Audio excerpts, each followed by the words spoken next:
Tonight, I can report to the American people and to the world that the United States has conducted an operation that killed Osama Bin Laden, the leader of Al-Qaeda and a terrorist who is responsible for the murder of thousands of innocent men, women, and children.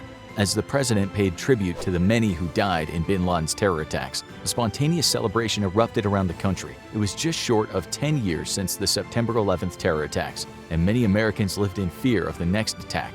As word got around, large groups of fans attending sports games screamed in joy. Democrats exulted in the biggest foreign policy win of the Obama presidency, and Republicans celebrated the end of an enemy while wondering if they should even bother running against him next year. And there was only one thing left to do.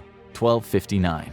It was a little over an hour after President Obama's speech, and the troops had one major piece of business left to attend to: what to do with Osama bin Laden's body. The terror leader had been fully tested and examined, and they were sure he was their guy. He had been checked for any vital intel, and the body had no more secrets to give up. The only thing left to do was dispose of the body, but there was one problem with that. No one wanted him.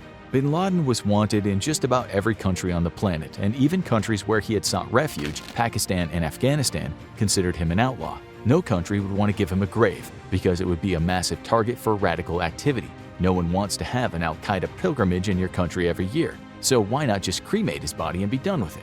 Cremation is against Islamic tradition, and as hated as the terror leader was, the government still wanted to respect his faith. No need to anger his followers any more than they already were, given that their leader had just been eliminated. Fortunately, there was an alternative.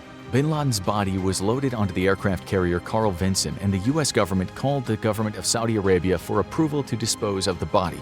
He was a Saudi citizen after all, and the Saudis were important allies of the U.S. government at the time. And the Saudi response was, "We don't care what you do with him, just don't make it our problem." The plan to bury Osama bin Laden at sea was approved, and the body was treated with Muslim religious rites. There was even a brief reading of Arabic religious statements, at which point the body was draped in a white shroud, placed in a bag loaded with hundreds of pounds of iron chains, and placed on a wooden board. As the board was tilted forward, bin Laden's body slipped into the sea, ensuring the terror leader would never have a grave that could be visited by loyalists or targeted by enemies. And now that the entire operation was over, there was only the cleanup to attend to.